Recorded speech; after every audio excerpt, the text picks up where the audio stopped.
seseorang yang sama dengan dirinya, seseorang yang juga punya monster di dalam dirinya.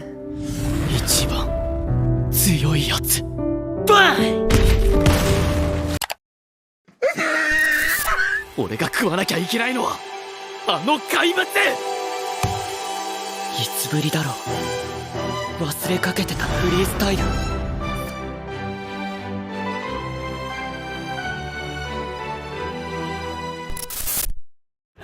日本サッカーに足りないのはそれなんだよ世界一のエゴイストでなければ世界一のストライカーにはなれないそんなイカれたエゴイストだけこの先へ進め己のゴールを何よりの喜びとしその瞬間のためだけに生きよそれがストライカーだろ Di awal anime Blue Lock ini dimulai, kita diberikan penjelasan tentang konsep egois oleh Ego Junpachi. Dia beranggapan bahwasanya striker terbaik adalah mereka yang hanya mementingkan berapa banyak gol yang mereka buat. Yang penting bagi mereka adalah diri mereka sendiri. Mempunyai prinsip seperti itu, maka dapat dipastikan dia akan menjadi striker terbaik. Nah, anime Blue Lock ini tentu saja harus menyajikan konsep egois itu dan mengaplikasikannya pada kejadian penting yang dialami karakter-karakternya. Di episode ke-19 sampai 21, anime Blue Lock akhirnya menunjukkan kualitas writing yang ia punya. Kita disuguhkan fenomena development karakter yang sangat dalam dari salah satu karakter utama yang punya habits yang aneh, Meguro Bachira. Maksud gua dari awal kan Bachira cuman ngomong 俺の中に怪物がいるから Nah, tapi ternyata semua itu nggak cuman asal ngeskizo absurd, nggak cuman hayalan-hayalan tanpa basis logika dan keadaan. Ternyata semua itu adalah bentuk kepribadian dan karakter dari Bachira itu sendiri. Anime Blue Lock sangat baik menyajikan bagaimana konsep egois itu dapat benar-benar membantu pemainnya menjadi lebih baik. Konsep egois itu membuat Bachira dapat menjadi striker yang hebat. Dan semua itu dimulai dari masa lalunya, saat dia mulai melihat monster dalam dirinya.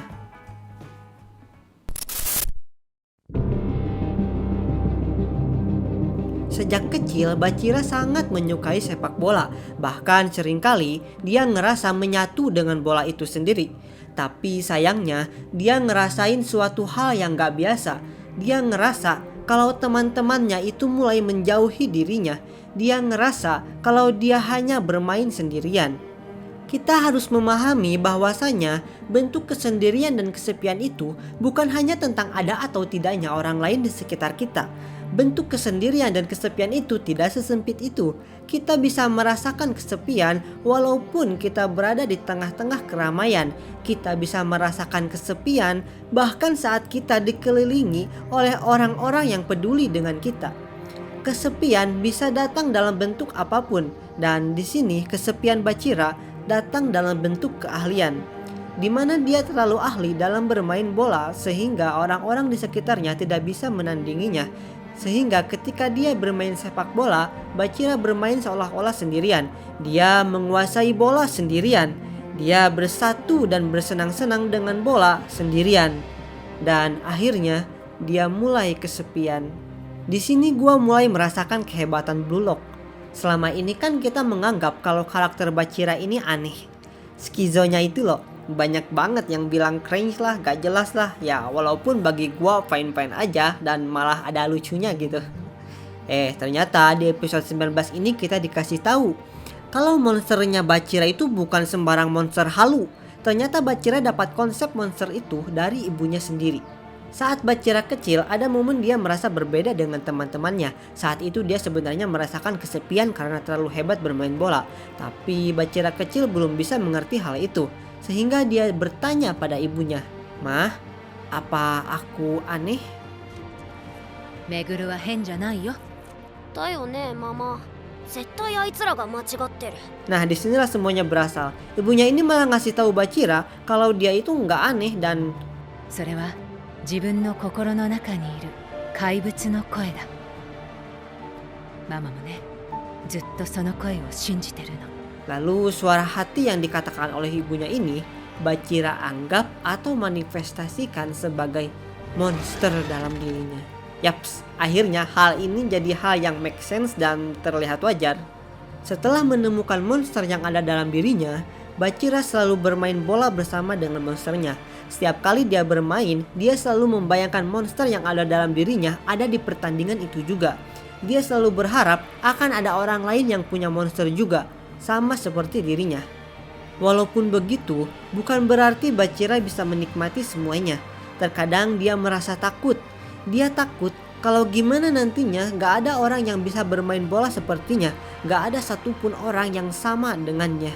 Sampai dia diundang untuk mengikuti Bullock.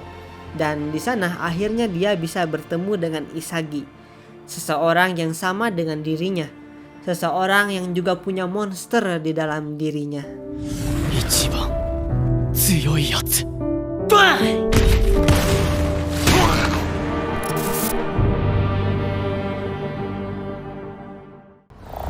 待ってたよ、エゴイスト。怪物が喜んでる。 Di fase kedua seleksi Bullock, Bachira punya kesempatan untuk bertanding melawan Isagi. Bachira merasakan kesenangan yang sangat menggebu-gebu. Dia bisa bermain bersama dengan Rin dan juga Isagi, dua monster yang selama ini ia cari. Di awal pertandingan, Bachira bisa menandingi mereka. Dia bisa bermain-main dan menikmati kebahagiaan bersama mereka. Hingga akhirnya, Isagi bermain di level yang berbeda. Rin pun ikut bermain di tingkatan yang jauh lebih sulit lagi. Mereka berdua terus bermain dan bertarung satu sama lain. Bermain sepak bola dengan keahlian yang ternyata jauh dari jangkauan Bachira. Menyadari akan hal itu, Bachira terdiam. Dia mengira akhirnya dia bisa menemukan monster lain selain dirinya. Dia mengira akhirnya dia bisa menemukan teman untuk dia bermain bola. Tapi ternyata tidak. Di saat itu Bachira masih sendirian. Kali ini dia yang ditinggalkan oleh orang-orang di sekitarnya. Selama pertandingan ini, Bachira berkali-kali tidak berdaya di hadapan Isagi, membuat dia semakin menderita. Dia mulai mempertanyakan apa perbedaan dirinya dengan Isagi dan Rin. Apa perbedaan antara mereka yang membuat Bachira tidak bisa bermain setara dengan mereka. 俺のエゴはなんだ。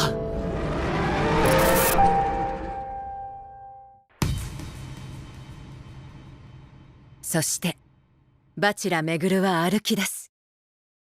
Bachira teringat masa-masa saat dia masih kecil, di mana dia bisa bermain bola dan bersenang-senang bahkan ketika dia sendirian. Dia sadar kalau pada awalnya dia memang bisa merasakan kesenangan yang luar biasa dengan hanya bermain bola saja, bersatu dengan bola itu dan bermain menjadi pemain yang terbaik. Bachira menyadari ternyata selama ini dia salah. Awalnya dia mengira suara hati yang dikatakan oleh ibunya itu adalah suara sosok monster yang bisa terus mendampinginya. Sosok monster yang menunjukkan padanya bagaimana seorang pemain bola yang hebat itu harus bermain. Yang justru malah membuat permainan bola dia menjadi permainan untuk mencari-cari orang lain. Padahal suara hati yang dimaksudkan ibunya itu adalah suara yang datang dari dirinya dan untuk dirinya. Suara yang memberitahu apa yang dirinya inginkan, di mana satu-satunya hal yang harus dia pedulikan itu adalah suara hati dia sendiri, diri dia sendiri, ego dia sendiri. メグル、それはね、メグル自身の自分の声だ。 Bachira sadar jika dia terus mencari-cari orang lain, maka dia tidak akan pernah bisa melampaui Rin dan Isagi. Dia harus menjadi seseorang yang tidak takut bertarung sendirian, bisa mengalahkan musuh sendirian, dan bermain bola dengan kehebatan dirinya sendiri. 俺が食わなきゃいけないのはあの怪物。いつぶりだろう。忘れかけてたフリースタイル。 Untuk menjadi orang yang mandiri, Bachira meninggalkan sosok monsternya. Untuk bisa melampaui orang-orang hebat, dia rela mengabaikan teman-temannya. Sekarang dia siap untuk sendirian dan melawan kesepian. Bachira menjadi orang yang egois demi menjadi striker paling hebat. Kalau lu nyampe sini, mungkin lu juga bakalan tertarik dengan review gua tentang anime Shadow Garden. Dimana di situ gua bahas tentang apa yang jelek dan bagus dari anime Shadow Garden. Lu bisa lihat di sini.